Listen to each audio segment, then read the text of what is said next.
అంటే ఇక్కడ ఎన్నో ఇల్లీగల్ పనులు ఇక్కడ కనీసం ఒక 5 నెలల నుంచి జరుగుతున్నాయి.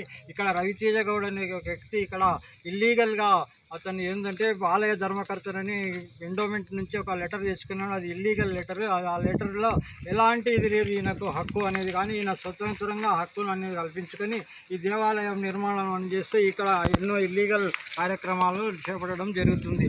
అదే ఆలయంలో నిన్న ఆదివారం రోజు గుప్త నిధులు తవ్వడానికి కూడా ఇక్కడ ఆస్కారం ఉందని చెప్పి ఒక ప్రైవేట్ హిటాచీని తీసుకొచ్చి ఇక్కడ గుండం దొవ్వి కింద ఏమో దొరికినటువంటి ఆధారాలు ఇవ్వండి అని చెప్పి అన్ని చేసి ఇల్లీగల్ వ్యవహారాలు చేస్తూ అతను ఆ గుండమును మొత్తం ఎంతో ప్రాశంసం గల ఈ యొక్క గుండమును మూసివేసి ఈ విధంగా ఇల్లీగల్ కార్యకలాపాలు చేస్తున్నటువంటి దీని మీద నేను ఇప్పుడే మున్సిపల్ స్టేట్ కమిషనర్ ఎండోమెంట్ గారికి మరియు మహబూబ్ నగర్ ఎస్పీ గారికి కూడా కంప్లైంట్ చేయడం జరిగింది.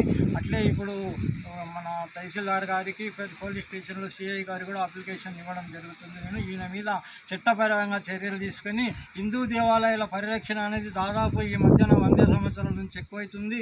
నేను దాదాపు 2 లక్షల ఎకరాల మీద హిందూ సంస్కృతి మీద హైకోర్టులో పిలువేయడం జరిగింది, సుప్రీంకోర్టులో పిలువేయడం జరిగింది. కనుక ఈ రవితేజ గౌడ్ మీద ఇల్లీగల్గా చేసినటువంటి చర్యలకు కఠినమైన చర్యలు విధించి భవిష్యత్తులో ఎవరు కూడా ఇలాంటివి చేయకుండా నిరోధించగలరని కోరుతున్నాను. తేదీ 5/6 2024 సంవత్సరంలో జరిగిన విషయం ఏంటంటే అర్ధరాత్రి ఎప్పుడో జరిగింది అని అంటున్నారు అందరు.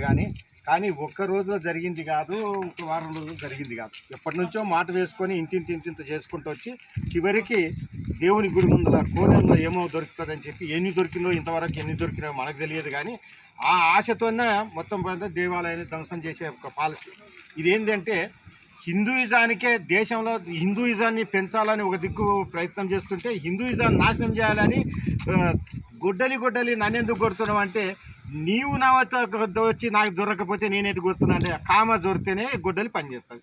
ఆ రకంగా కొందరు వ్యక్తులు హిందూయిజాన్ని నాశనం చేయడానికి ఈ రకంగా తయారు చేసుకొని స్వలాభం కోసము హిందూయిజాన్ని నాశనం చేయ కోసమే ఈ రకంగా తయారైంది. ఇది దాదాపు ఎన్ని సంవత్సరాలని మనం చెప్పలేము, అక్కడ ఎక్కడ లేదు. కానీ మన పూర్వీకులు చెప్పుకుంటూ వస్తుంటే ఈ 1000 సంవత్సరాల కొద్దిగా జరుగుతున్నదంట. కిందికెళ్ళి చూస్తుంటే పెద్ద రాళ్ళపైన ఆశ ఉన్నది, ఈ రాళ్ళు కొట్టకూడదు అని. అంటే వజ్రాలు ఉన్నాయని వెనకటికి మాకు చిన్నగున్నప్పుడు చెప్తుంటే పిల్లలకి అంటే 60 ఏళ్ళ కింది మాట నేను చెప్తున్నాను. అప్పుడే నేను విన్నా.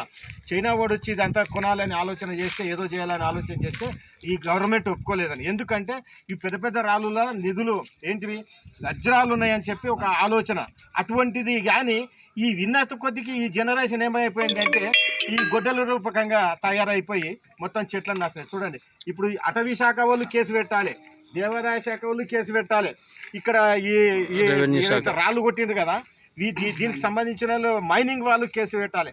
వాడు ఇక్కడ లేకుండా అసలు ఈ రాష్ట్రంలోనే వాడిని బహిష్కరించాలని నేను డిమాండ్ చేస్తున్నాను. ఇక్కడ రంగనాయక స్వామి గుట్ట ఇది చాలా 100 సంవత్సరాల క్రితం నుంచి చరిత్ర కలిగినది. ఇది స్వయంభూ. ఈ కోనేరు కూడా చాలా ఫేమస్ అని చెప్తుంటారు. ఇంతకుముందు కూడా అంటే ఇప్పుడు ఈ మధ్యలో రావట్లేదు, ఓన్లీ శ్రావణ మాసంలోనే వస్తున్నారు. ఇంతకు ముందుకు శుభకార్యాలున్నా కానీ ఇక్కడ నీళ్ళే తీసుకుపోయి ఇంట్లో చల్లుకొని చేసేది ఒక పెద్ద ప్రాముఖ్యత కలిగిన కోనేరు.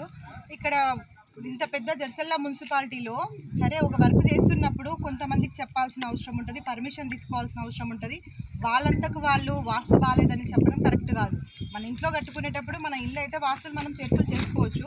అది ఒక ఎన్నో 100 సంవత్సరాల క్రితం ఉన్నటువంటి టెంపుల్ని పెద్దల సమక్షంలో ఇలా కాదు, ఇట్లా చేసుకోవాలి, ఇది వచ్చింది మాకు ఇంత ఫండ్ వచ్చింది అని చెప్పాల్సిన అవసరం వాళ్ళకు ఉండిండే.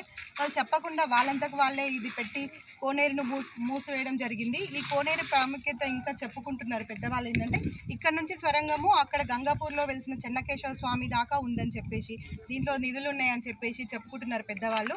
సో వాళ్ళు ఎట్లా అంటే ఒకరే ఫ్యామిలీ ఆధిపత్యం చెలాయించుకుంటూ ఈ గుడిని చూసుకుంటున్నారని చెప్పేసి ఇక్కడ వారి అలిగేషన్. ఇక్కడ ఏంటంటే ప్రాముఖ్యత ఉన్నది కాబట్టి ఇది కొట్టేయకుండా అన్ని చెట్లు ఉన్నాయి ఇక్కడ. నేను కూడా ఇంతకు ముందుకు వచ్చినాను, చెట్లు అన్నీ ఉన్నాయి, అన్ని చెట్లు తీసేయడము. ఇప్పుడు అడవులు పెంచాలి, పరిరక్షించాలని మనమే అనుకొని, దేవాలయాలను పరిరక్షించాలని మనమే అనుకొని ఉండదంటే మూసేసుకుంటా పోవడం కరెక్ట్ కాదనేది నా అభిప్రాయం. నేను విశ్వ హిందూ పరిషత్ గారు మాట్లాడుతున్నా. మేము దేవాలయాలను కాపాడాలో ముందు ఉంటాం మేము ప్రతి విషయంలో. అయితే ఈ దేవాలయంను డెవలపింగ్ అనే పేరుతోటి వాళ్ళు ఏం చేస్తున్నారో ఇంకో వ్యక్తులను రానియకుండా ఈ భూమి మొత్తం కబ్జా చేశారు, గుట్టనే కబ్జా చేసుకొని వాళ్ళు వాళ్ళ సొంత కుటుంబమే దాన్ని ఇలాకతగా మార్చుకున్నారు. మేమే ఆలయ ధర్మకర్తలు, మేమే గుడిని కట్టించామనే స్థాయిలో వాళ్ళు మాట్లాడుతున్నారు. కానీ ఈ విషయంలో మేము విశ్వ హిందూ పరిషత్ బాధ్యత వాళ్ళు మాత్రం క్షమించలేదు. గవర్నమెంట్కు పూర్తి డిమాండ్ చేస్తున్నాము, వీళ్ళు విడిచిపెట్టకూడదు, ఈ గుడిని యథావిధిగా పునఃప్రతిష్ఠ చేయాలి, మళ్ళీ యథావిధిగా ఉన్నట్టు చేయాలని మేము కోరుతున్నాం. ఆ విశ్వ డిమాండ్ ఇది ఇక్కడ ఉన్నటువంటి యొక్క భక్తులు కానీ విశ్వ హిందూ పరిషత్ హిందూ సామాజిక సంబంధించినటువంటి యొక్క